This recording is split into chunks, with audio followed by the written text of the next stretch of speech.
MakingStarWars.net.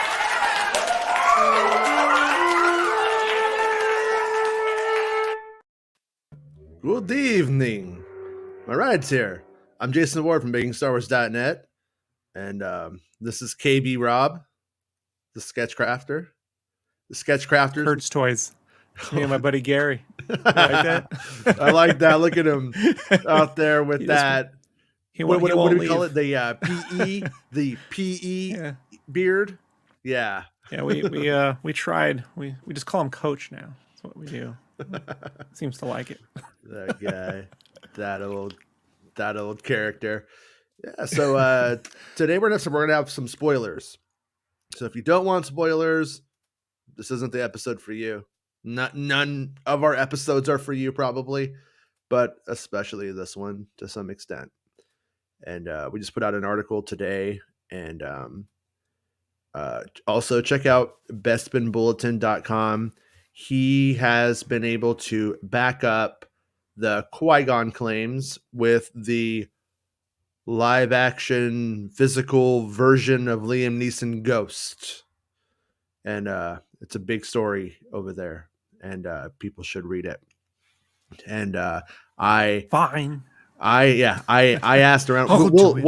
We'll get to it today, but I actually got around to it, looked at it, dug in, and I came to the same conclusion that Bespin did. So Bespin is completely right.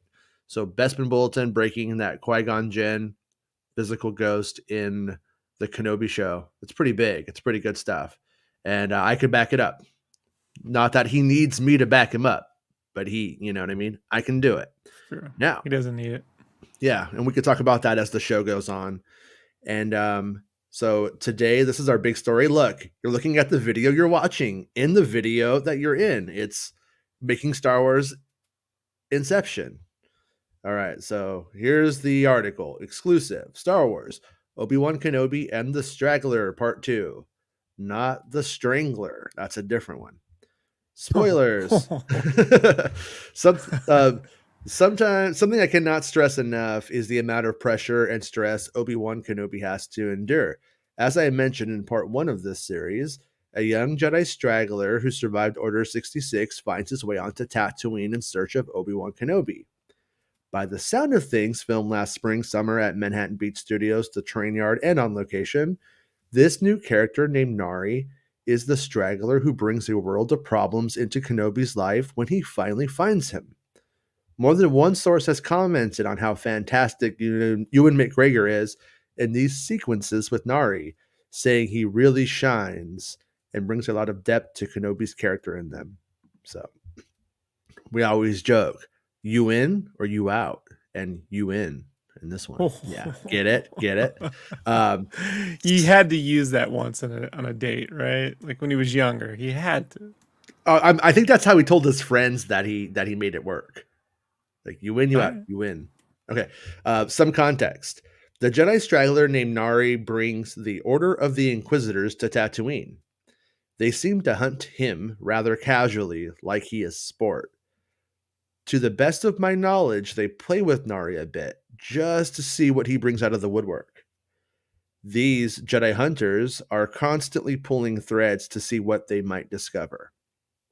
Read that Leia story I got if you want more context to that.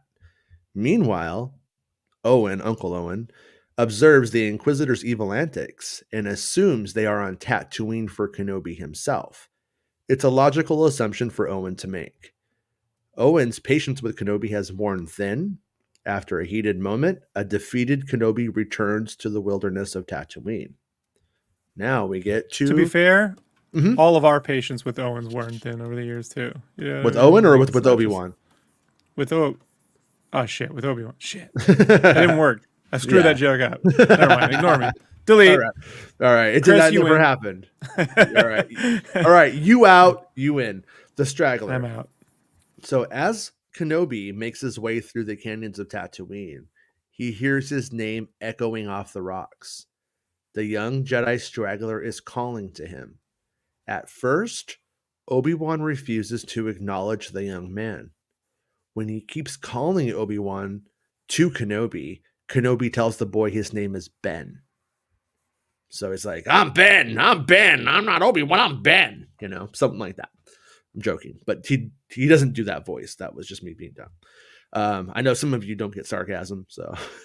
But anyways, the boy who grew up in the Jedi Temple knows Obi-Wan Kenobi when he sees him, though. The boy says he is Nari, and he has been looking for Kenobi since Order 66. So it's like 10 years this kid's been looking for him.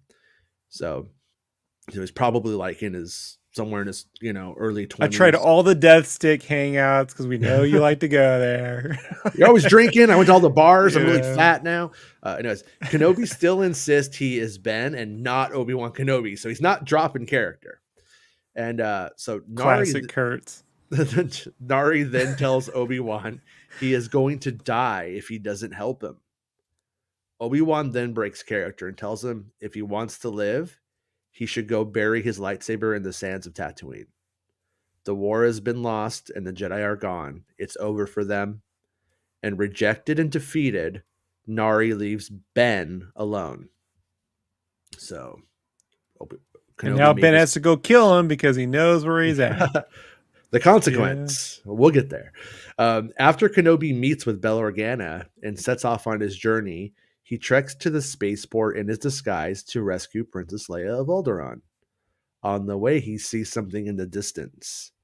It is the body of Nari, killed and put on display by, I put the Reva. I was going to have that typo, by Reva and the Inquisitors. A message, perhaps. So they're sending a message. We're going to kill you if you're a Jedi, and if we catch you, you're dead. So Kenobi has felled another young Jedi. He felled Anakin Skywalker. Now he's setting out to potentially fell again. The Skywalker twins are the most important part of his mission. They're the key to bringing balance to the Force and stopping Emperor Palpatine. Obi-Wan has two missions: protect the Skywalker offspring and connect with Qui-Gon Jinn to become more powerful than Darth Vader could ever imagine. I feel like this new character Nari is used in a pretty smart way. We see the danger rather than being told there is danger. We know the outcome of the story. However, by showing instead of telling us what Luke Skywalker and Leia Organa are facing, it feels so much more dangerous. The inclusion of Nari sets the stakes up substantially for the limited series with actual visual depictions of the consequences. This new character is representative of Obi-Wan's failures, but he is not the only component of this story beat. As a de-aged Hayden Christensen as Anakin Skywalker in new flashback sequences also reminds us of the consequences of said failures. The kids can be killed, turn to evil, or become heroes. The odds are actually stacked against them. So Nari bringing Jedi hunters to Tatooine allows for Kenobi to leave Tatooine. If Kenobi stays to guard Luke, he might be bringing Jedi hunters to the boys' doorstep. By leaving, the Inquisitors are drawn off-world from Luke Skywalker. Now, the old knight has to rescue the princess before the hunters catch up to him. That way, what happened to Nari does not happen again. So, yeah, that's the article. I forgot to add that when Nari finds him, Jason, he says, he goes, "I'm Ben Phelan." That's his last name now. I'm Ben. Ben bad with the kids. All right. I'm here all week. Kenobi Saturdays on Tatooine. Yeah. I get no Jedi respect. Yeah. So, okay. Is a ghost really physical, though? Well, he's physically played by Qui-Gon Jinn's Liam Neeson. I know a thing or two about being a ghost, and you can go into ghost mode and you can come out of ghost mode almost like that. Like I could do it during the show if I wanted to. I have that. I have the technology to do it. Yeah, we've all seen you, tech guy. But see? yeah. Anyways, though, yeah. So like Kenobi, he's in this he's in between a rock and a hard place in a weird way. Like with this kid, when I was trying to write this article. Probably poorly. I know the sometimes knee-jerk response from fans, Like when I used to cover Finn. Oh, he sounds like he's just a joke like the whole time. And I was like, well, the stuff I was covering, he wasn't being a joke, you know? And it's like, so I think some people are going to be like, Kenobi's not a failure. He's my favorite character. And he's always done right by me. And it's like, well, not really, you know, like Kenobi has made mistakes.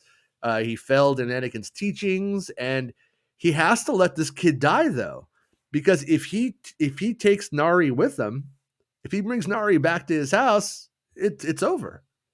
You know what I mean? All is lost. And so, you know, when he gives the kids some solid advice, but and I'm not sure what the implication is in the story or what I'm missing from the story. You know what I'm saying? Like Nari may go actually, well, Kenobi won't help me. Gonna have to go face him. It might be that, or they just catch him and kill him, or it's just completely implied and that's it. So I'm not sure, but yeah, we got ourselves a new article today. And thank you, Mr. Nolan. Says I am killing the Scoop Game. And how's it going, Santa? Yeah. Yeah. Santa says, my name is Ben. What's your surname? I don't have one. I live alone in the wilderness. Fine. Your name is Ben Hermit. But hey, Mr. Hermit. Mr. Hermit, you have a telephone call at the front desk. my daughter's name is Penny Ward. I call her PW after that good. whole sequence. Yeah, PW is pretty good name. But pretty good. Yeah. Yeah, so I'm curious to see my dad just called me stupid. Me too. Shut up, stupid. You know, I get it now, right? All this, I get it. No,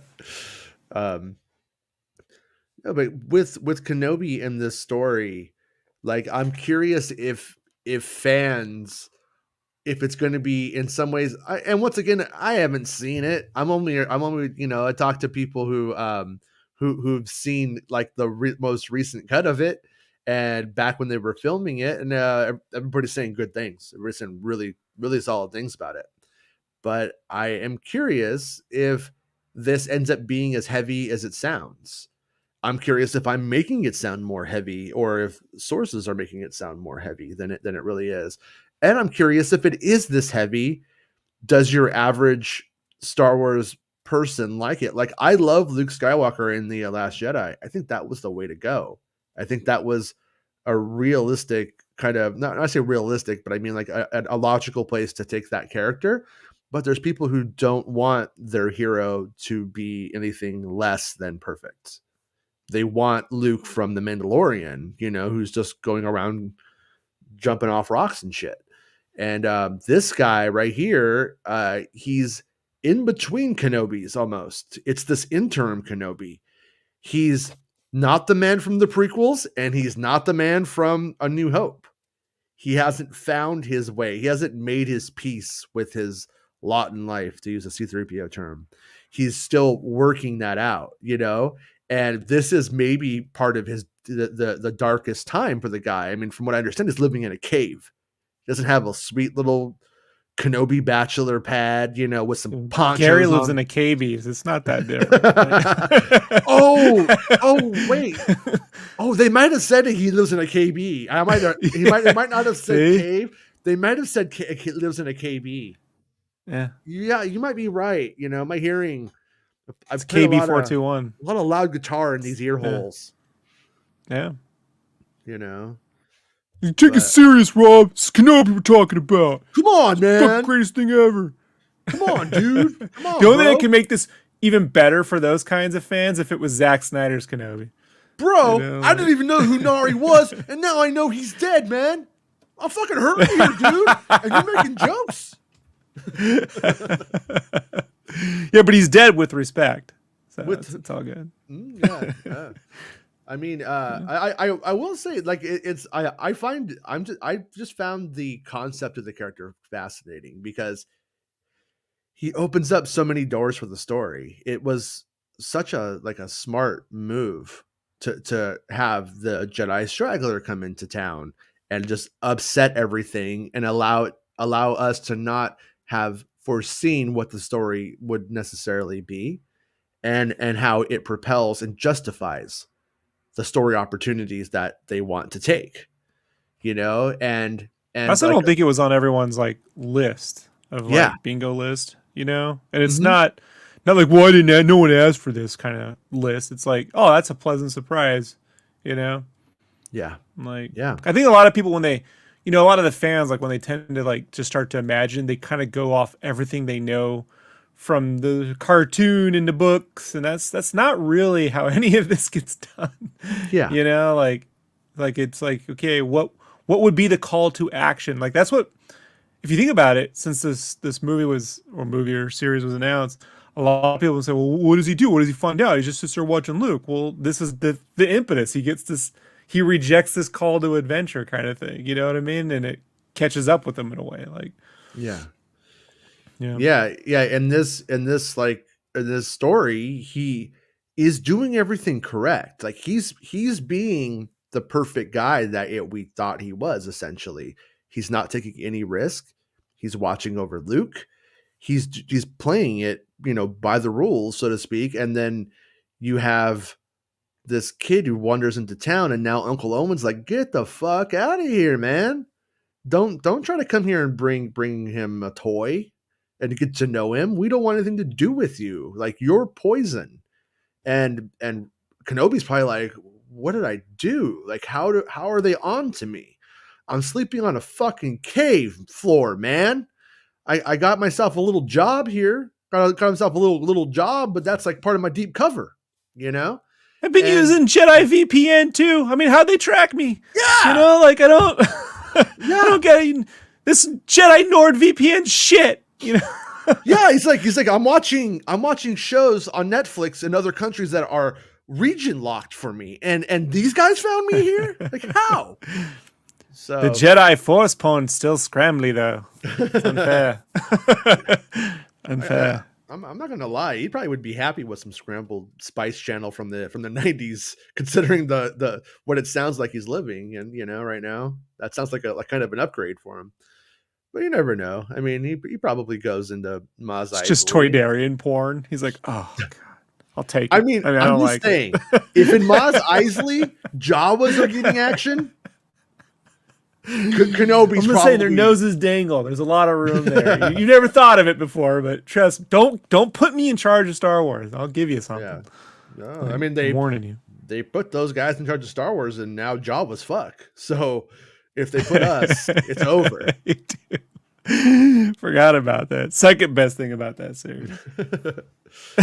Yeah. But yeah, so we end up having Kenobi, like, who is perfect and then is still getting shit on. You know what I mean? As if he's fucking up when he's really not. And then we take it to the next stage, and well, now he has to make the choice. Am I going to leave to do what Bell Organa wants? But the one thing and I was trying to figure this out in my head, because obviously, like, I'm hearing snippets. We filmed this today. They filmed. I think they filmed this today. They filmed that today, and so I was making notes and making sense of all of this. So there is always a chance that my order of things is a bit off, and if my order is a bit off, then there's a chance that motivations are slightly different than what I think they are. But this is the best work I can do with the time I have. You know what I mean? Like, You're like that guy who's fixing Joker in Burton's Batman. You see what the tools I have to work here with? yeah, exactly. We have COVIDs and World War III's, and Kathleen Kennedy won't leave. Kathleen Kennedy, yeah. Frank Marshall, he still follows me though. It's pretty good, but yeah.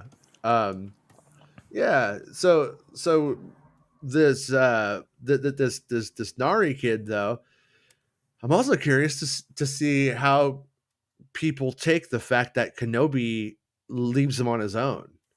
You know what I mean? Like, because I've heard him described as just as a Jedi, and I've heard him described as a boy. And so I think he's like youthful. I think he's a young man is probably the way I would put it. And so on one hand, considering the situation, Kenobi and Kenobi's ultimate bigger goal, his bigger secret mission, he can't tell Nari. If he tells Nari, hey, guess what? I'm guarding the son of the chosen one who betrayed us and got us all killed. And, because look at what happens to Nari minutes later or days later, however time works in Star Wars, a couple of scenes later, Nari's dead. So he may have spilled the beans if he was captured, if they were, cutting off his space Johnson. He may say, hey, okay, cut off your space Johnson. We cut off your space Johnson, Nari. That's what we do. Yeah. They drop a marmot on him. He's like, ah! What do we got? Yeah. Mark Hamilton says, I love all the Kenobi scripts are coming from Bespin and Jason, and none of these are Star Wars leaks, blue ticks, crowd got shit. Yeah, right? I mean, it's...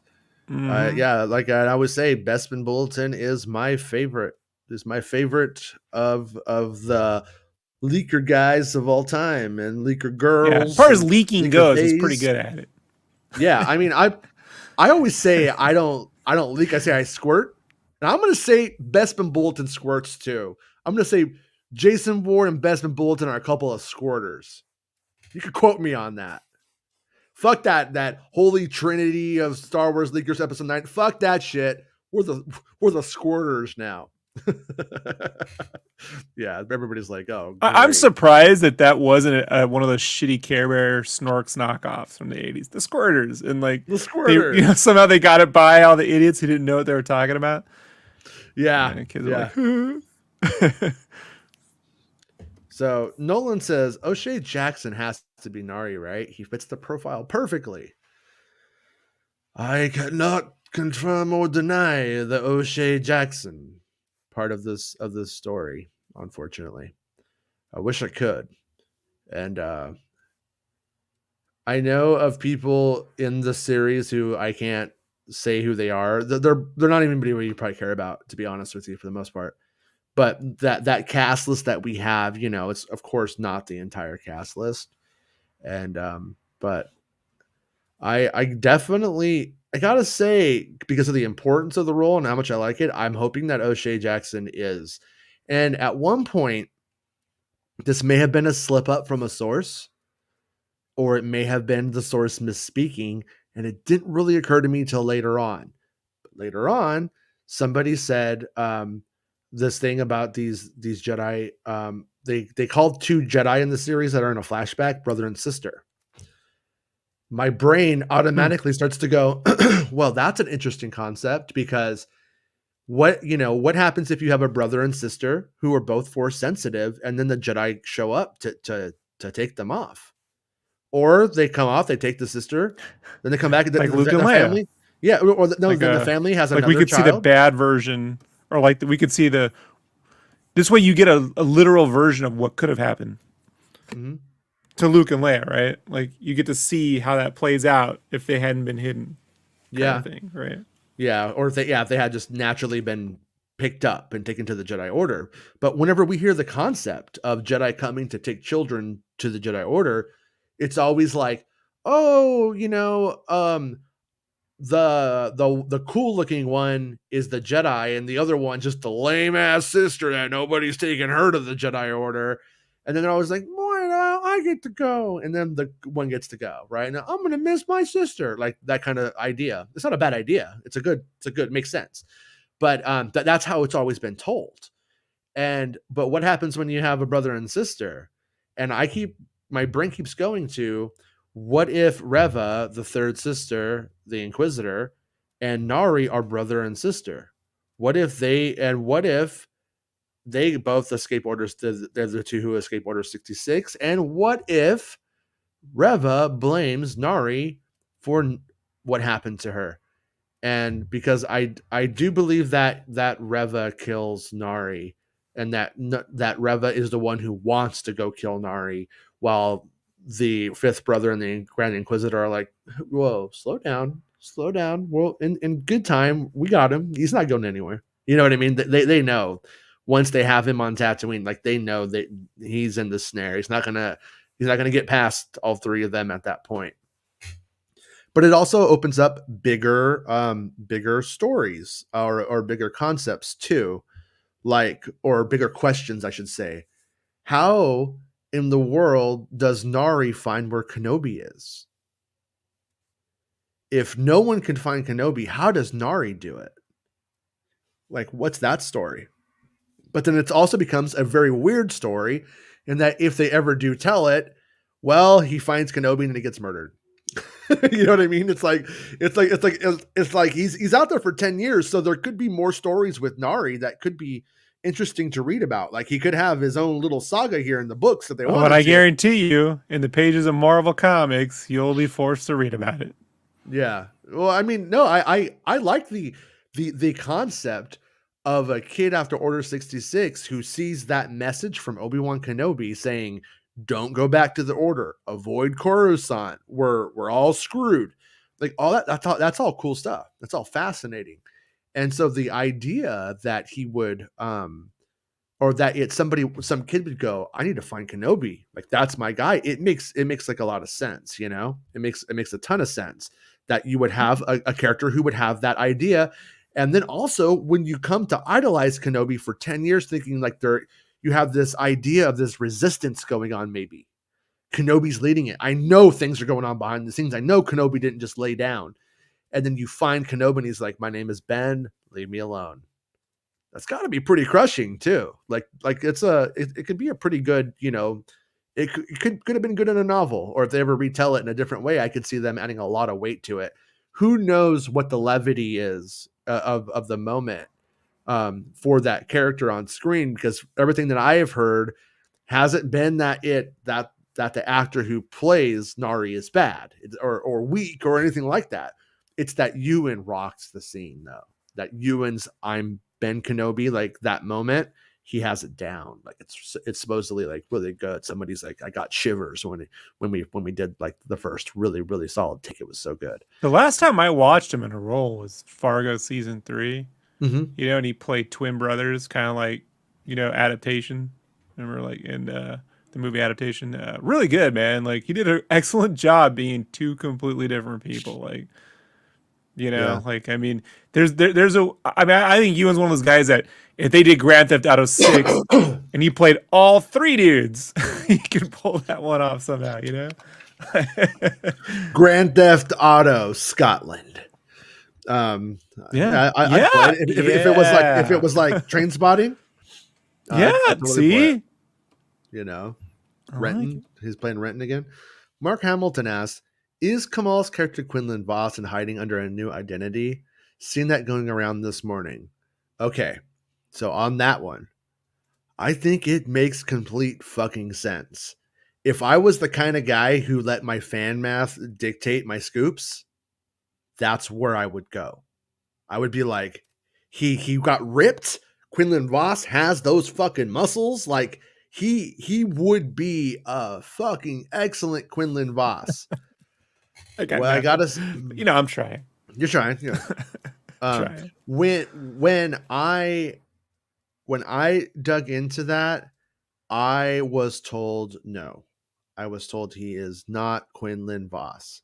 I was told not to expect Quinlan Vos. So I'm not trying to. I know there was a StarWars.com article hinting at what happened to Quinlan Vos. What is his fate? I almost wonder if they're playing with the concept that people are going to assume it's him when it's not. I'm almost wondering if it's a red herring. That said, the communism, it never works out. No, but but I wanted Kamal to be Quinlan Vos, but I do not believe he is at this time. I am of the opinion that he is absolutely not Quinlan Vos. So I'm being tricked. Maybe it's Quinlan Vos in such deep cover you don't even know it's Quinlan Vos. Maybe, you know what I mean? I'm not gonna like fight that, but to the best of my knowledge, that is not Quinlan Vos. Unfortunately, I wish it was. And thank you, Mr. Hamilton, for putting the link. I put the article in the description of this video, as well as the link to become a channel member. I believe today is a channel member only chat. I think maybe it happened, maybe it didn't.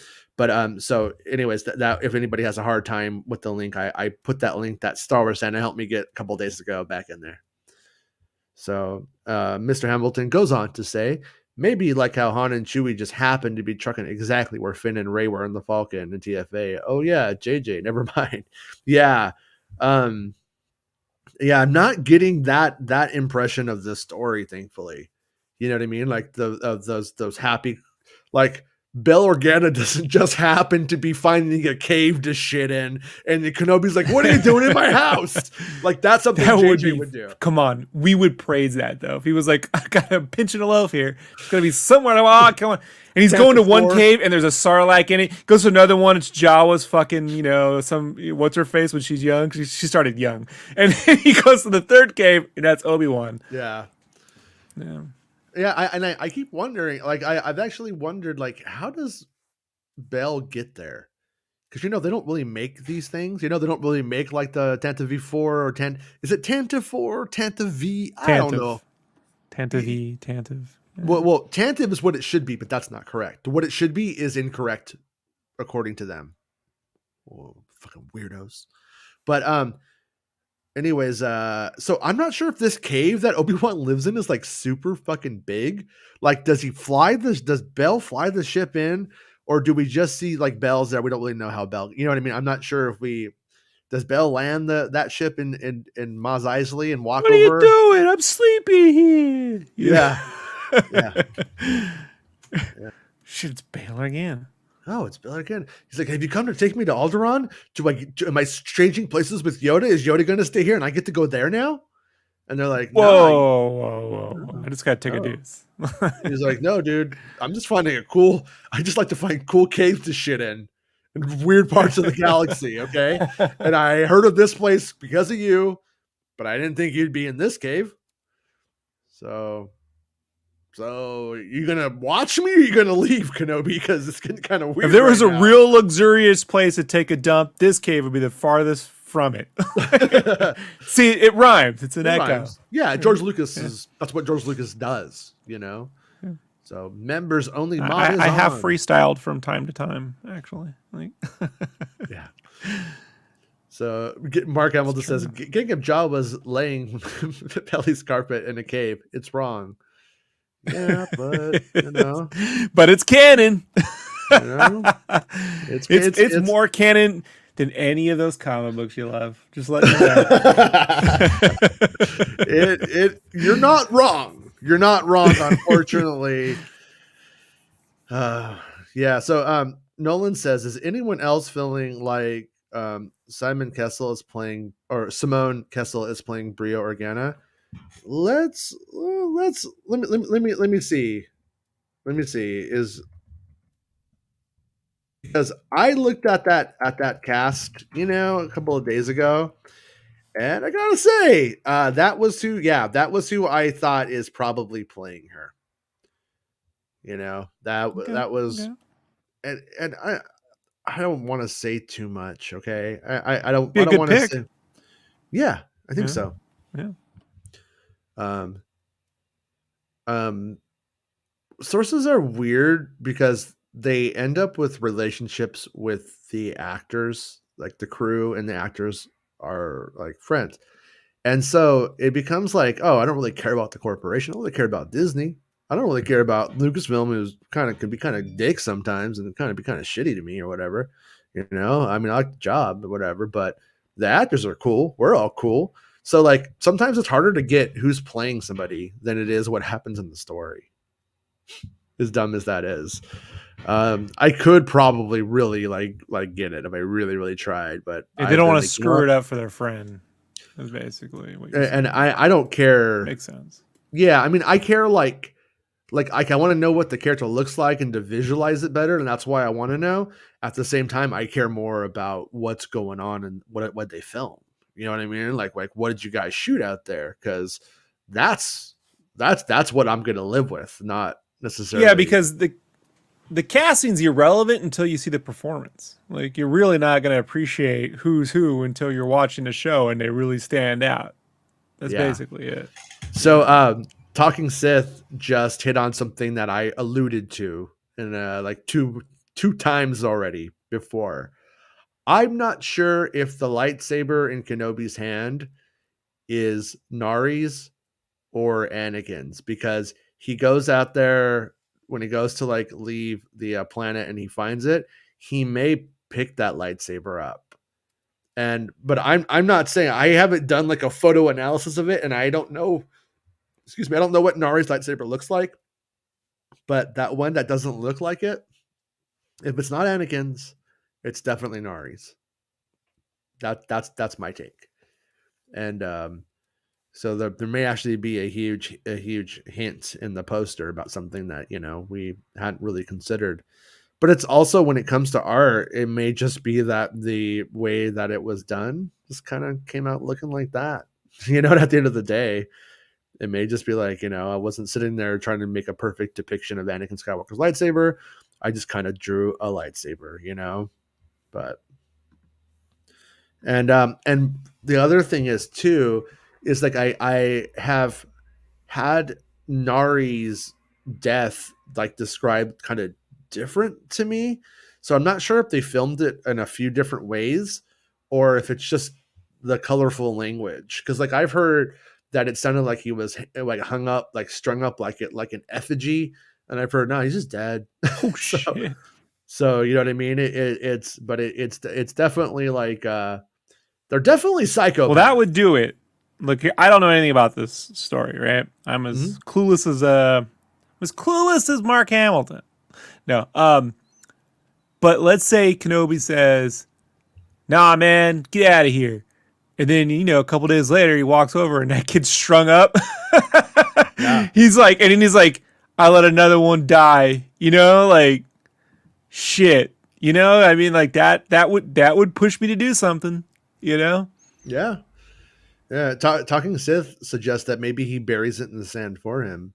That would probably make some sense if he was to not want it like out there, especially for whatever it's worth. I mean, and this is me and Talking Sith probably overthinking it, but if some jackass walks out there and it's like, oh, there's a dead guy, I'm gonna rob him, I'm gonna steal his shit.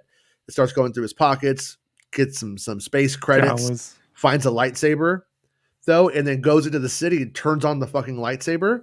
That's going to sound alarm bells, and the Inquisitors are going to come right back and be like making sure it's not really a Jedi, making sure like who or what was that. I believe Obi-Wan Kenobi's only able to do that in A New Hope at that moment in time as they're leaving. They're getting ready to leave, to the guy in the bar, because it's on. He's leaving. He's on his way out anyway. He's got the boy. The boy's being trained by him. The Inquisitors are all dead. They're not going to come after him like that. So it's and the Stormtroopers. Owen and Beru are dead. There's nothing. Yeah. At that point. Yeah. So at that point, he's just like, you know what? I'm not taking any risk. I'm going to cut this fool's arm off. But and obviously that wasn't the original intention of the scene. It was just to be a cool scene and cutting a guy's arm off in a bar. But but now we have to sort of reconfigure what the motivations are in a larger canon of stories and stuff. Sure do. Yeah, we sure do.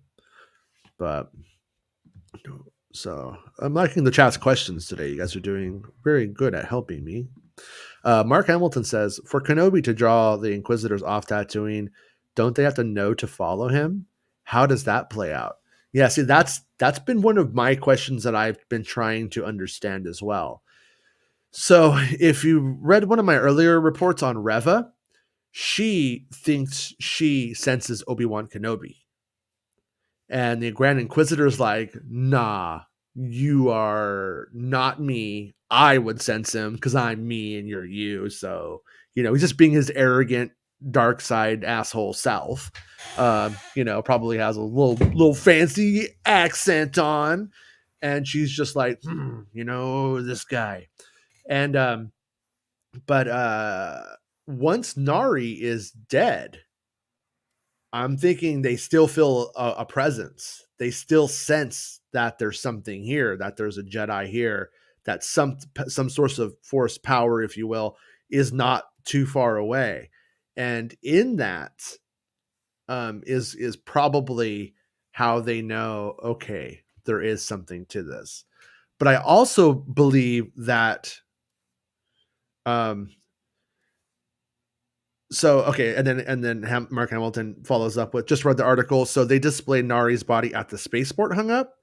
I think it's out in the desert on the way to the spaceport. So I don't believe it's like in, if it's Mos Eisley or whatever. I don't know if it's Mos Eisley. But also, one other thing is too. Remember there was that video that leaked out, that some people that were like hiking in a canyon and they had stormtroopers. They ran into some stormtroopers out in the middle of like of the desert in a canyon. I think Oh, that I missed that. canyon. Okay, yeah, there was this like video that was floating around. I think that might be the canyon where Nari finds Obi-Wan. That might be what they were shooting, but there were stormtroopers there, and I don't know anything about stormtroopers showing up around that point. So maybe, maybe they ended up chasing. Maybe Nari ends up like, maybe there's stuff that they filmed with like Nari being chased by stormtroopers, and then eventually the Inquisitors catch him. Like it's It's like funny, not man. long Lucasfilm's after. out there trying to be all Oh, secret. They okay. had like hikers. So that was just a fan film. Okay.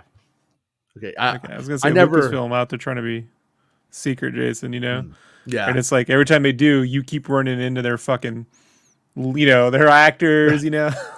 Hikers are running in to their scenes and shit. Like. Talking Sith, our best guess is that Nari is played by O'Shea Jackson, but that's not a confirmation.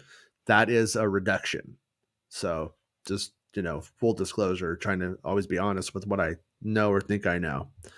So I'm pretty sure I saw an update that it was a fan film. Okay. Okay. Yeah. Well, they definitely filmed in places like that for actual Star Wars. To the best of my knowledge, there was actual desert shooting on this movie. And so what about that other set? Do you remember the other set where there was like the actual like places that were built? Did you ever get any did we ever hear any confirmation of that actually being something? I remember the TikToker put the video up, and then it was taken down, and it was supposedly taken down by Disney.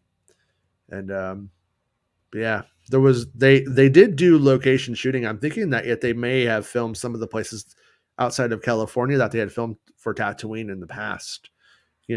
Maybe they even went to Buttercup, but I'm not exactly sure. And I've been kept in the dark on that for, I think, my sources security. So I don't know. I don't know what the actual logistics of where they filmed and stuff are altogether, outside of the fact that there was location shooting, El Segundo and Manhattan Beach Studios. But but anyways, so I think when what the Inquisitors are also having Leia captured, hoping that it's going to spring something for through via Bell Organa. So I think that it's like, in a weird way, maybe the most coincidental thing about all of this, the most JJ moment of it, is that the Inquisitors that are having Leia Organa captured happen to be there chasing Nari down as they're being pulled off world with Kenobi, while he's going after the very trap that they've sprung. But ultimately, I think when Kenobi leaves, I think that's when the Inquisitors realize he's got there, that presence isn't here now. Something has got out, and then I believe Reva and Kenobi are going to have a fight in the show, and so I think that she's kind of like the one who knows better than the Grand Inquisitor, and she knows better than the fifth brother. And but I'm still not sure if she ends up staying evil or turns back to the good side. Does she do the right thing in the end? Because One thing I don't know if this happens, but it was discussed at one point that the Inquisitors understand what's at stake here. And so I think they end up figuring it out. I think that Reva figures it out. So my question is, does Reva die evil and take the secret with her to her grave? Or does Reva actually ultimately end up redeeming herself, taking the secret to the grave? Well, That's if she has a brother, Jason, and she saw how they went it, and she didn't want that happening to these kids, there could be, I think she kills her brother.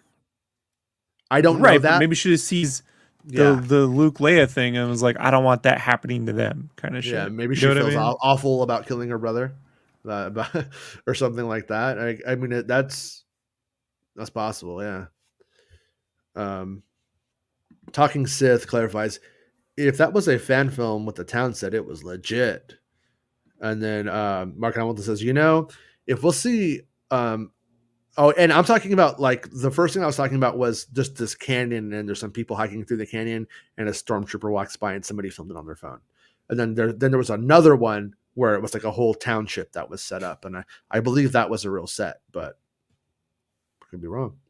Mark Hamilton says, if we'll see another Inquisitor in the rest of the series other than Grand Fifth, Bro, and Reva, a bunch of speculation that Starkiller is an Inquisitor that makes it out alive, though that sounds like fanboy dreams. I haven't heard anything about that so far. If that is a thing, then it's the minute they put Starkiller Base into a Star Wars numerical film, that name was done. Yeah, probably.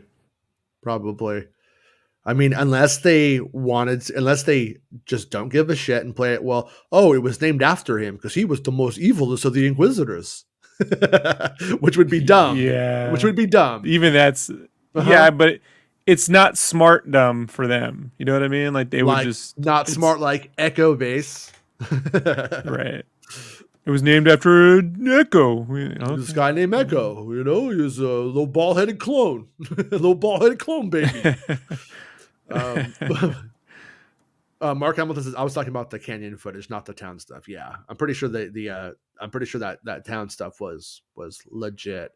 I know people messaged that guy, and he just kind of like fucked with them a little bit and wouldn't say anything, and then that was it. The guy on TikTok. Never know. I mean, the fan community could be making a Freetown film right now. I mean, it really hit with the kids, Right. Really took off that Freetown. Very proud of that. It's called Free 99, The Price of Death. A Freetown fan film. Yeah. But yeah. So yeah, if anybody else has anything else that is on their mind, we'll definitely hit it in the chat today too. Justin Westwood asked, do you know if the volume was used extensively for the show? It was. It's used quite a bit. My personal hope is that it's used better than it was in Book of Boba Fett. And I was under the impression that there was more location shooting and stuff, but like I know that like they built the cave set and stuff like that somewhat physically, but also like when they get to the Reno planet, like where we meet the contact that Nanjiani's character is playing, that's where you get, I think, a lot more volume work done, because that fake Vegas city, they didn't really mostly build it from what I understand. So to be fair, the volume was used extremely well in episode 5. Mm-hmm. Yeah. The Bryce Dallas episode. Yeah, exactly. And that was in like an artificial space station environment, and it worked out really great because it wasn't emulating Tunisia or Buttercup Valley. You know what I mean? It was just able to. No one's gonna be watching the show go, it's fucking Buttercup Valley. That's not what Buttercup looks like. Only Strawberry Shortcake's gonna throw the fucking temper tantrum. This motherfucker. Yeah. Get it right. God. Whenever remember Strawberry Shortcake, the toys? like that all Yes. the girls had. Well, if you smelled them, they smelled like strawberry shortcake, believe it or not. But what they really smelled like was piss, because these kids would have them and they would piss on them in their bed. And then I would come over and be like, oh, you got a strawberry shortcake. I'm going to smell that. Oh my God, it smells like piss. And I'd throw it down. I got so lucky my cousin didn't do that. Like all her toys were kept in the toy room. They weren't allowed to be up in the bedroom. So whenever I see a strawberry shortcake or a glowworm, I'm like, yeah, piss. That's what I and a Care Bears too. I was never able to have a Care Bear, a glowworm, or strawberry shortcake.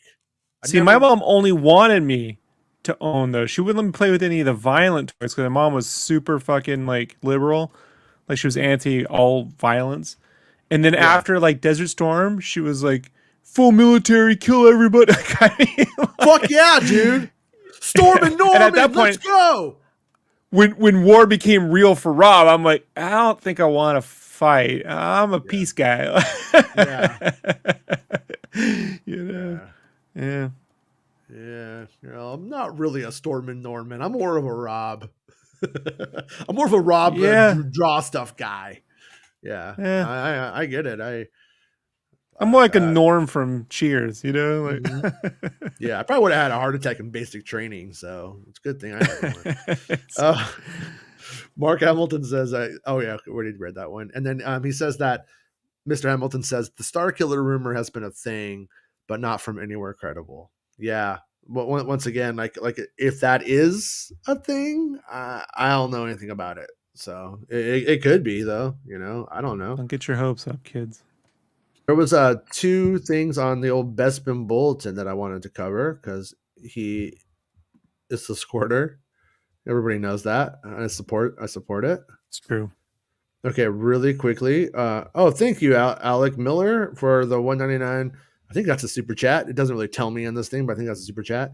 Hey guys, any idea when the Obi-Wan Kenobi trailer will drop? Well, okay, we don't know when it will drop, but our idea is that it May. No, we have heard from mates. Yeah, we have heard from friends that the trailer was rated, and then we heard from someone else that they were hearing March 10th, and I didn't dig deeper on it. I haven't gone around asking everyone in the world who may know if that's legit and stuff like that. But so right now, our best guess is the Kenobi trailer will drop either probably by March 10th. That's our estimation.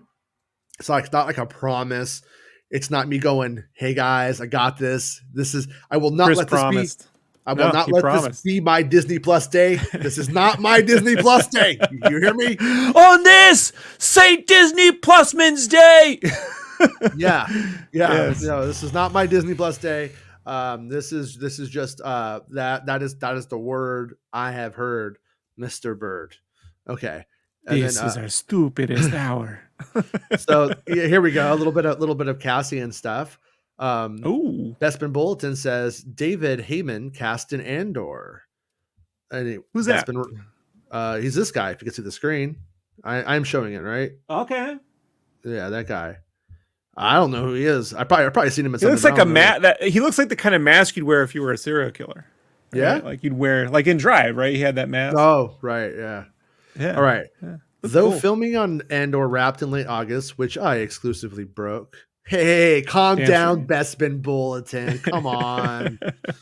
You got the cloud. With no help from that MakingStarWars.net or Rob. He didn't do shit. Yeah, we didn't do shit.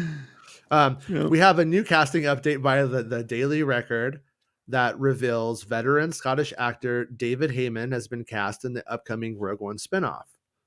So, according to the Daily Record, which is not a record store site, I take it, Heyman was spotted on set by fans in Scotland many months ago, and during a recent interview with the actor, that the outlet asked about his involvement. Heyman said, "Everything was supposed to be top secret. About 500 film crew descended on Oban, and nobody was supposed to know what was happening, but folk were coming up to me and asking if I was doing my Wonders of Scotland program or Star Wars. Everyone knew what was happening there. Yeah, it's one or the other, mate. Yeah. Though David Heyman does not go on to detail regarding the character he plays or the series as a whole, the Daily Record does make mention that the role Heyman plays is a key role in the Rogue One, a Star Wars story spinoff. Yeah, that would be great if it was. I'm not sure. Bespin is right to note that, but key role. I mean, is it? Who knows? That guy's the mensch too, man, because like he went and dropped a plug in the middle of that too, right? It's like, some show no one's ever fucking heard of outside of Scotland, right? Like, he's a good company guy. I like him. David Heyman is a very well-known actor in the United Kingdom, and he has starred in many well-known series that aired in the UK, including Hatton Garden, and Taboo, the old porno from the 70s and 80s. Heyman Sweetest Taboo. Heyman recently started in the HBO Max series Landscapers last year. What is he, a fucking gardener? Andor is set to release in Disney's Q2, and then it goes on to talk about stuff that you would get. Yeah, so all right, so that guy is going to be like, I'm a rebel. Oh, Imperials are bad. But I guess he could definitely be an Imperial too, though. I wear Oshkosh Bagosh. Yeah. Like, all right. He's like, you might know me from my series Bangers and Mash, but which is with the British version of MASH. That's so But now I'm in Star Wars. Okay. It's like over there they're like, you might know me from our series Taco Bell Chalupa. Like, yeah, you know. Yeah. Like, I get it. But he played Radar in Bangers and Mash. All right. All right. So Qui-Gon Jinn rumored to appear in Obi-Wan Kenobi series. Okay. I haven't got to read this firsthand yet, so here we go. Since rumors of a Kenobi series began many years ago, one name that kept popping up from fans was that of Qui-Gon Jinn, the former master of Obi-Wan Kenobi. Many have speculated and wondered if Qui-Gon would appear in the series, and until now, nobody had the answer. I was planning to do an exclusive report on the appearance of Qui-Gon in the Obi-Wan Kenobi series in a few weeks' time, once I'd hopefully got more information on the matter. However, my hands had been forced a little, as MakingStarWars.net recently revealed on Star Wars Santa that he heard Jinn was making an appearance in the series, but didn't specify if it was physical or just a voice. I'm sorry. I'm sorry. I'm laughing because you weren't supposed to do that. Like, you just kind of goofed, right? Like, you're being nice, but like you're like, oh shit. Well, and then now he's like, my personal belief based on a singular source is that the appearance is physical. Yeah, I'm gonna get it on. Meaning Qui-Gon Jinn physical would be seen as a Force ghost at some point during the limited series, and not just a disembodied voice us fans previously heard in Star Wars: The Clone Wars. So yeah, and that is 100% what happened. They had Liam Neeson down with Ewan McGregor, you know, you in or you out, and he was in. Okay, what Qui-Gon says and does, I do not know. As I mentioned above, the information came from a singular source, and I was just waiting for more information before reporting on anything I had heard. Though an appearance from Qui-Gon Jinn seems obvious, it's still an exciting development in my opinion. The return of Qui-Gon likely isn't that much of a surprise to fans, but I'm pretty sure Jinn isn't the last of the returning characters in Kenobi, which airs in under 3 months' time exclusively on Disney Plus. And then it goes on to say, if you want to keep it, you could support him on his Ko-fi page or his coffee page, however you say that. Is it Ko-fi coffee? Please. Support Bestman, man. He's out there doing the real work. Yes, exactly. Just making shit up. Like that was my plan, was just to make shit up so we'd always have fucking stuff. You know, pretty creative. But Jason's like, no, we gotta tell the truth. No, I just say like, oh yeah, Luke Skywalker's in it. He's played by Jeff Bridges, and he pulls Star Destroyers down from the space skies. Anytime you mention Jeff Bridges, I just imagine him on the toilet in Dumb and Dumber. His feet are kicking out. Yeah, Luke had that blue milk experience. Mark Hamilton says Darth Elvis went up to the set at the dam in the Scottish Highlands and took loads of pics of that on Santa's Discord. If you scroll back to the Andor channel, Imperial installation and a big cannon looks great. Oh yeah, I remember that. I do remember that set. Yeah, it looked pretty cool. Andor is the thing I'm looking forward to the most, but I refuse to go to Star Wars Santa's Discord, so I'm not going to see it, I guess. Why? Why do you hate Star Wars Santa? He's like the best guy. I hate Discord. I have to use it. I against my own will, like only for work, like that's where I draw the line. Yeah. It's just, I could tell you, man, it's just a giant time sink Discord. You'll be there all day chatting with people and sharing, so nothing will get done.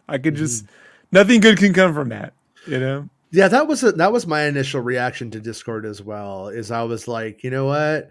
Like Twitter is already enough. I don't need another one. I don't need more. But I do love when you go to Santa's Discord. It's not like Twitter where you have this larger community that can be, I don't know if the right word is, but less than functional as a whole if you take the whole thing in. But if you were to cut up that community into sections of pie, there's some good pieces of pie there. And when also, that's Jason, one thing I like about it for Star Wars. That's why I go to it. The problem I also have is Santa has that thread, ho ho ho's, and it's not what you think it is. Oh, okay. Yeah. It's just, I can't do it. Sounds good. Yeah. It sounds like fun, Anna. Joel Williamson says Taboo was a Tom Hardy show, not the movie with Paul and his mother. I don't even know actually what that is, but I just remember that there used to be a porno called that. My friend's father had the whole series on VHS locked up, and it was in this cabinet. I was like, how are we going to get in there? How are we going to steal it? But Rob has a rep as a hater to maintain, says Mark Hamilton. This is true. He's kind of like the if this show was Three's Company, he's kind of our Mr. Roper. I'm gonna say you're kind of our Roper. You're definitely not a Furley. Roper's got a hot wife though, so Roper. She's got. I'm not a fan of this, but she's got that, so she's always wearing robes. So No, you know what? I remember actually, like as a kid, I could not have thought Mrs. Roper was any less attractive. You know what I mean? I was like, that is a grandma. But when you turn it on today, you're like, that's just kind of a pretty lady with a nice body who's playing an old lady with grandma hair. Like it's a trick. And she's a little loose, my friend. She's open. Yeah. What was Mr. Roper's problem? You know what I mean?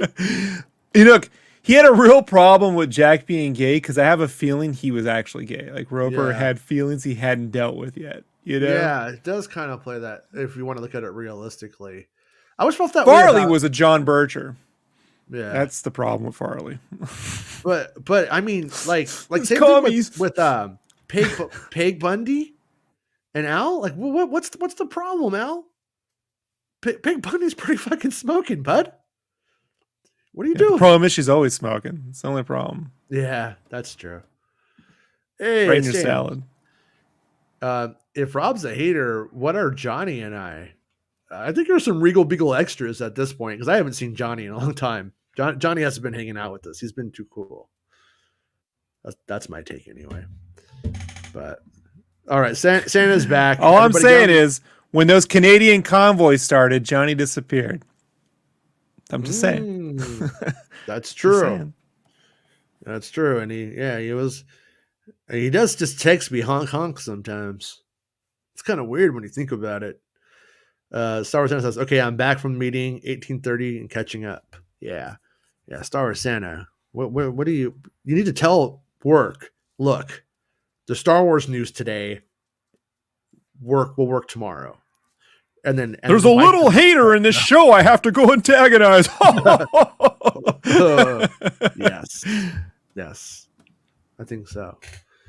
Yeah. So, something else that I wanted to touch on, that I wanted to make clear, just in case I did give the wrong impression. I didn't go back to watch the show, But yesterday I started thinking about what I was saying on the show, and I'm like, did I say it in the right way? And remember we were talking about Tamara Morrison yesterday? Yep. And I was like, I think you're going to be happy if you want to see clones. Well, I do not mean to promise that Commander Cody is the one who's going to be showing up in the show, and that Commander Cody's the one who's going to be like hanging out with Obi-Wan Kenobi in like a reunion. Now, I was speculating on that. I want to make sure. I don't know if I said the wrong thing. I don't know if you remember what I said, but I thought about it later. I'm like, ooh, I might have said the wrong thing. But what I do know is that there are clones in the flashbacks, and I believe those clones are played by physical clone troopers in armor this time, and probably by Tamara Morrison. But I do not know if there is anything more to it than that. You may see Commander Cody, but he is not likely to be like, I'm Commander Cody, here's what I've been up to over the last couple of years. So I was speculating on what that could mean and stuff like that. And I try to speculate responsibly, and that's always the problem.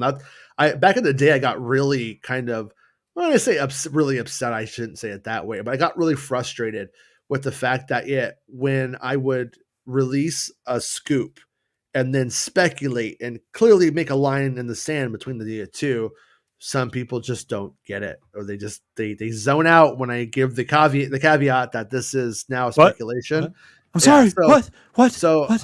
Because the one thing, the one thing that like we were talking about yesterday, and it occurred to me because I was thinking about a conversation yesterday. I was like, I am under the impression Lucasfilm does not want any spoilers to exist at all, but that they get more angry or annoyed with the fake stuff than the real stuff. Because the real stuff, they're at least delivering on it. It's at least their choices and their actions and their product, as opposed to being, having something, put out there. So Alex says, thanks guys. Is the whole Obi-Wan Kenobi plot out? I think you mean out there. And thank you for the super chat, Alec. And I will say, I have put a large portion of it out there. I don't know. I haven't decided how far I want to take the spoiling of the show with as close as we are to the show.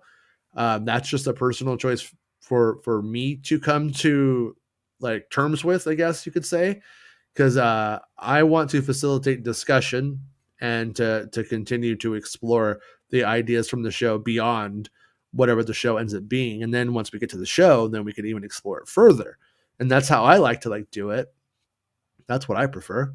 And in this instance here, as we move on to things, like if I go through and write up a back and forth of the whole duel between Obi-Wan and Kenobi, between Kenobi and Darth Vader, it's like I could do that, but at the same time, is it really that eventful? Does it really help? You know what I mean? Like, more than knowing they fight, more than knowing, about who these other characters that we meet along the way are too.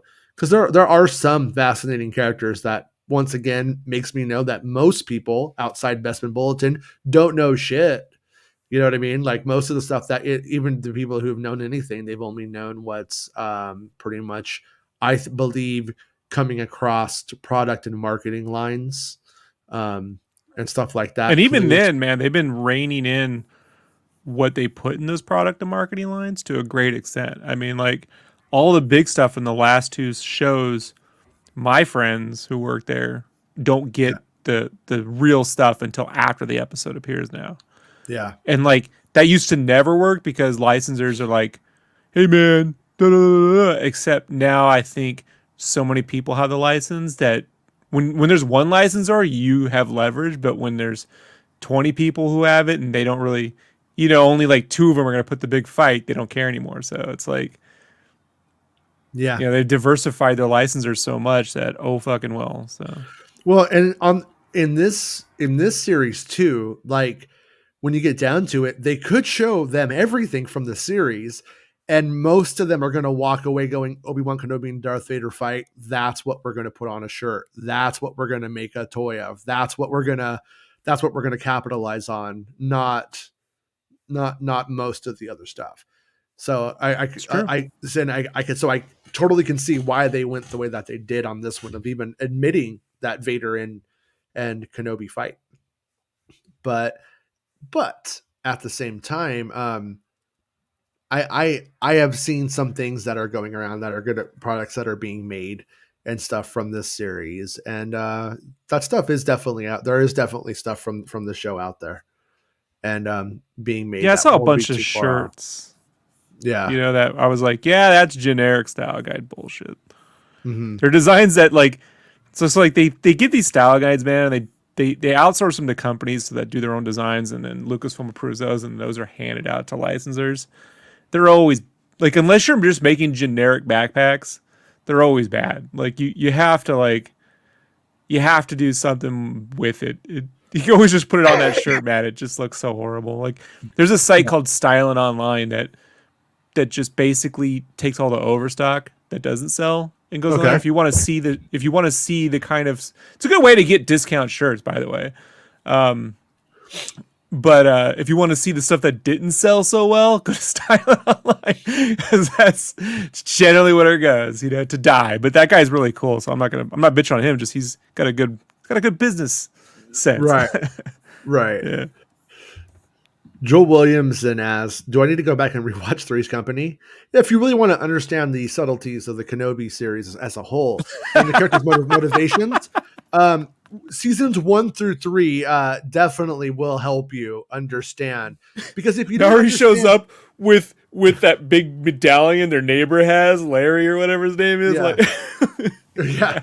Did I say that Nari was a young man? Nari is actually a hot nurse who just happens to be renting the room that Jack Draper's living in now. What? I heard there's a cave for rent, but it only says that you can only have like one guy. You gotta have 3 girls, so I'm gonna dress up as a girl.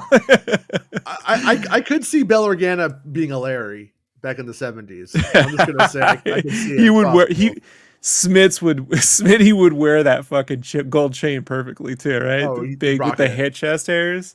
Yeah, that love medallion. Yeah. But let's go down to the regal Darth Beagle. Mark Hamilton says, "Will Reva fifth be accompanied by any troops? Purge Troopers were allocated to the Inquisitors in the comics.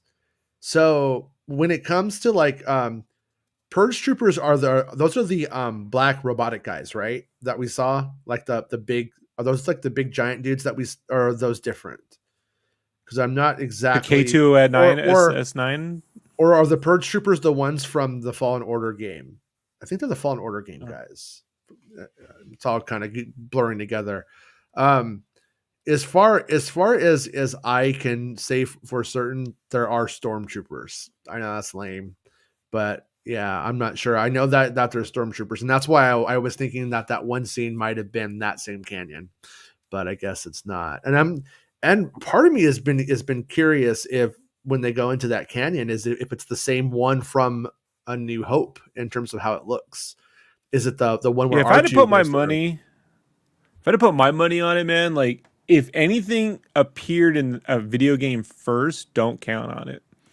Yeah, just like. Not saying impossible, but I would put it below the 50% option. It's just they tend to work top down, not bottom up. Yeah. I mean, now they did put that little droid in Mando, so that does happen now. So it is possible. They did, and the Inquisitor designs were from the video game are being streamlined across through all the series and stuff too, to some extent, anyways. But yeah, but did they appear in the game first, or were they from the Clone Wars, Rebels stuff? They're all a little bit different.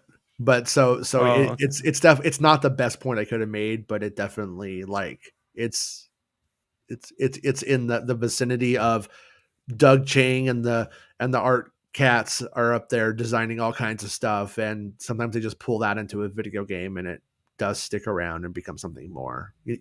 But once again, I don't want to overstate it. I'm not sure. And Nolan confirms that the Purge Troopers are the Fallen Order guys. Okay, yeah, and those are a nice design. I think they would actually work on screen. I stand corrected. Yeah, they would work though. But I'm for them doing that. I'm not saying it's because it's dumb. They tend to just not. hopefully they're learning that don't waste development. You know what I mean? That's something that was done perfectly fine and something that everyone loved. Doesn't mean you have to go back and redesign it. Yeah. So Yeah. I approve. Come and knock on my cave, says Joel Williamson. you know what would be kind of okay. Well, probably would get us in trouble. But I don't even care. But it would be, what would be rad is if we took Rose from Titanic, and we photoshopped a slave Leia bikini on her, and we put her behind you, so you're Jack drawing Rose in her slave Leia bikini right now, and it's like the scene in Titanic. No. Okay. I don't know if Titanic has anything to do with this. I think Amy Sedaris' character with two Jawas, and Mando's trying to figure out what the hell's going on. It's like, but it's just funny if people are like, "What's he drawing?" and then it's implied what you're drawing is right there behind you. But I get it, but the Titanic. Okay, well, I'm down for camera guy. You're the Titanic guy. I mean, if you're gonna do it well. Don't just do it because it's there. Titanic. Jeez. It's the Hollywood. It's this. It's stupid. I can't help myself. I'm stupid. What do you want? I hear it. I understand. No. I get it. Yeah. But yeah. So one of the things that we had discussed, and why I was talking about the order of things and not necessarily always knowing the exact order of this stuff, is that Kenobi goes to leave on the mission from Bail Organa, right? And he accepts the mission as leaving when he finds Nari has been killed. He's already on the road to leave. So in a way, it's like my thinking for a long time was he's able to leave because of the Inquisitor issue. But I'm curious to see if that plays into an actual part of that, Nari being there as a part of why he's able to leave, or if it just happens to be like, oh, well, I guess that just kind of makes sense, to the viewer. Is there any character internal logic at play here, or is it just to the viewer? Oh, well, that makes sense. Betting Man says it's one of those looking at the twin suns moment. Only there's strung up Nari. Yeah. Kind of Two thing. sons. Yeah. And Nari's like this, but he has his legs crossed. He's naked with his legs crossed, so it looks like he has a vagina. No? Oh, come on. What? I mean, everybody, a little bit of Marilyn Manson. People like some Marilyn Manson. Not anymore, they don't. Oh, yeah. Yeah, that's right. Yeah, in the new Jackass movie, what's his name? Chris Pontius. They do this really fucked up prank where they turn the lights off and the people think there's vipers in there, but there's not. But they turn the lights off in the room and they're throwing shit at them to scare them. But the Chris Pontius guy just doesn't care, and he just fucking takes his clothes off and tucks his wiener between his legs and starts posing like he's Christ or something, naked with a vagina. I was like, hey, if you're gonna get bit by a viper, might as well just go all the way. And I really respected it. It made me laugh. That's why it was on my brain. You can't unsee some things sometimes. But yeah, well, I feel like we have we did the show today. I think we've hit everything. And yeah, if anybody else has any other questions before we gotta go, you better put them in now, or I'm just gonna say bye. All right, dun, bye. Dun dun dun dun dun dun. Yeah. Bum, bum, bum, bum. You got to give them the chance to catch up, Jason. They're typing too. I know. Give it a couple minutes. No, they're probably with their fingers going, these thumbs of mine. Or they're just like, you know what? Yeah, you told us everything, man. What else is there to say? When's Andor coming out? When we getting a trailer for Andor? Yeah, that would be cool. I really want to see Andor. Yeah, but I do. And yeah, they're Nolan's seeing Batman tonight. That's something that I wanted to bring up on the show. I'm seeing Batman tomorrow, and Rob's seeing Batman the day after, correct? Thursday. You're seeing it Thursday. Is that the day after? Is that the day after? Okay. Yeah, that sounds right. Today, yes, I think that's correct. So So you want to do the yeah, conversation Thursday night or Friday? if Oh no, there's Friday I have a meeting. okay, so Friday. So is Thursday? Does Thursday night work, or do you need to prep for the meeting?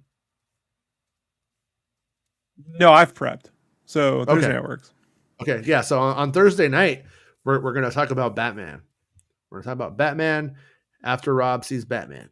So if you want to come back and talk about Batman with us, Nolan, by all means, please do, and let us know what you think. I've been on a big Batman kick recently, and You have actually. yeah, it just kind of happened organically. Like I wasn't even really looking forward to the movie. I wanted to see it, but I wasn't like really crazy about it. But I started playing Arkham Asylum, or no, Arkham Knight, and I'm digging the game because it feels like a lot of the best parts of Batman and a lot of the best parts of all of the various Batman stuff put together. I kind of like the hodgepodge nature of it so far, and I've been having fun with it. And I showed my daughter Batman part the '89 again.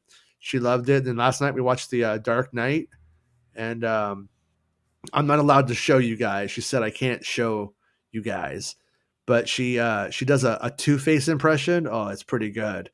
And This is the Dark Knight Two-Face, not the Tommy Dark, Lee Jones.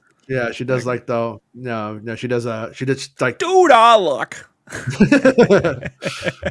but yeah. All right. But I when I showed them the Dark Knight last night, my daughter was just like, "That voice is the stupidest Batman voice I've ever heard. Why is he doing this? And when is he gonna stop, Dad?" And I'm like, "It never stops.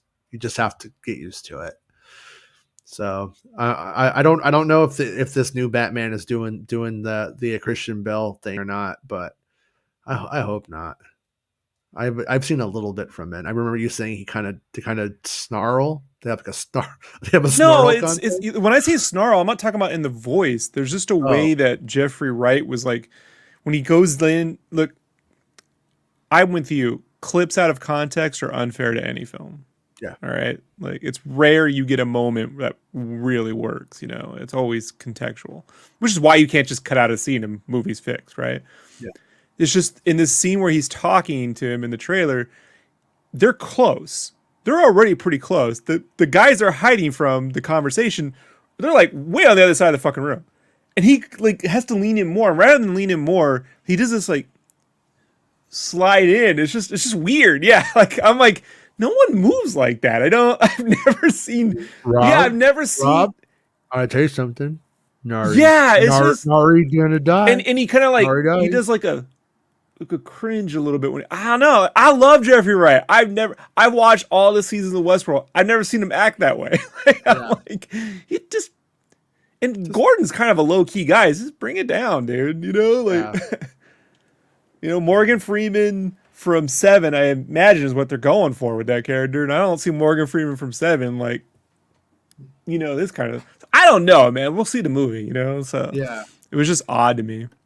Yeah, when I watched Dark Knight last night, I was able to kind of like it was weird because I've always thought it was such a good movie, but I was able to see it a little bit more objectively now that it's a little bit older, and you know what I mean, and like I know it okay, and I was kind of surprised how long they let when they're moving Harvey Dent in the truck, and there's the whole big chase around it. They really don't ever go back to Harvey. And I found it actually strangely weird. You kind of emotionally disconnect at a point during it because you forget what the stakes are. And as I was looking at it, I was like, they really needed to go back to Harvey Dent one at least more than they did. There was like minutes where you just completely forget about who's in that truck and why you're doing it. And but I mean, it's still great. I mean, it's still a great sequence. But I'm like, but that's the one. Yeah, thing but I'm Nolan like, doesn't tend to put you in the mind of a character. You know what I mean? Or wrap a scene around a character's stakes. He tends to cite on the tone. So the minute they pull to that exterior when they make the left turn onto the Gotham Street and that Joker starts, that's when it's all about the tone of the scene. That's how Nolan paints that way, man. That's how he makes a scene. It's Dunkirk probably plays that out to the most extent. Yeah. every sequence is like a audio cue, and then it plays into just the moment happening, you know? So Right. it's I imagine, you know, had he actually played it, look, he did that on Batman Begins. He cut to a lot of people to constantly remind you it didn't work out better, you know? Yeah, Like no, no. remember when, look, I love that movie, but when Bales keeps looking back in the Batmobile to Rachel because she's, you know, got to remember the stakes. Rachel's sick, and and the car jumps through. Like, you could cut all those looking back and just focus. Yeah. And if he had done that, then the counter argument could have been, well, we don't remember Rachel, we don't see her again. But you know what I mean? I could see that cross cutting doesn't always help. You know? Yeah, well, it was like, and don't I actually like the moment. I don't want it gone, but I was like, we have the moment with the kids pretending to shoot the cars, and then the real explosion happens when the Batmobile runs in and like does a thing.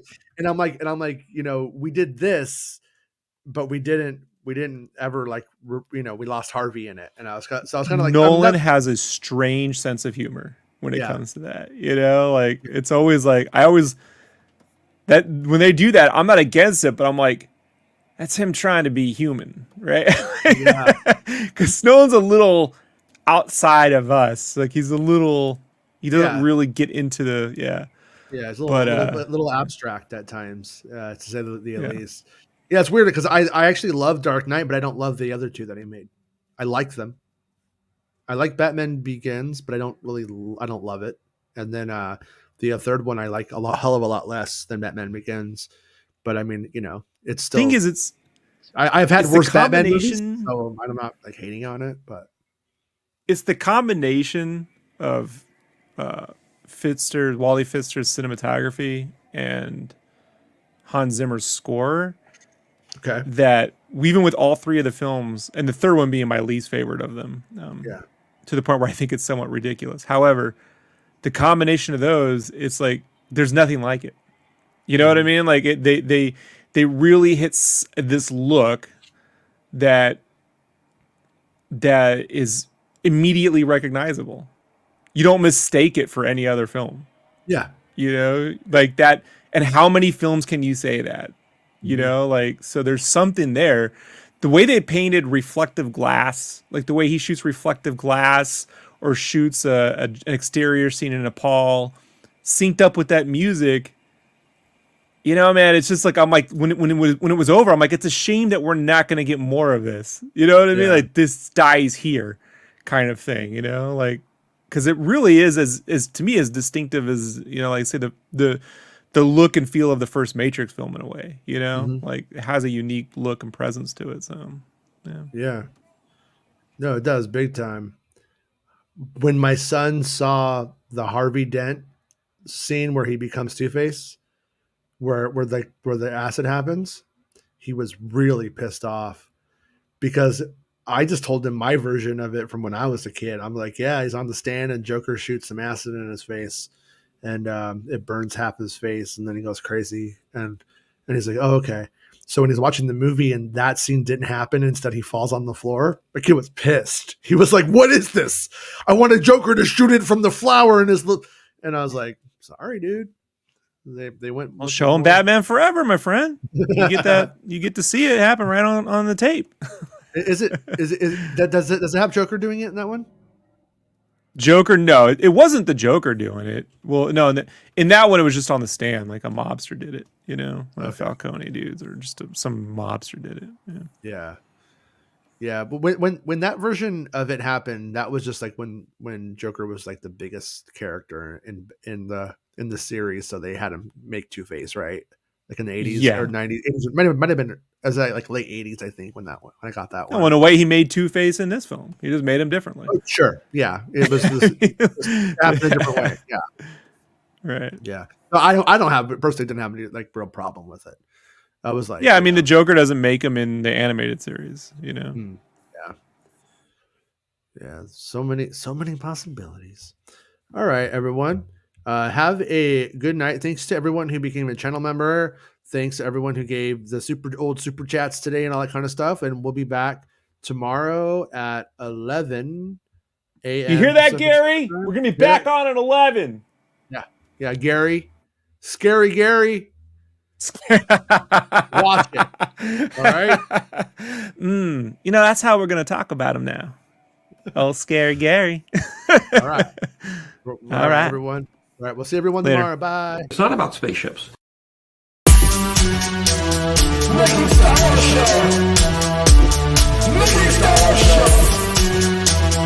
Making Star Wars Show. Making Star Wars Show.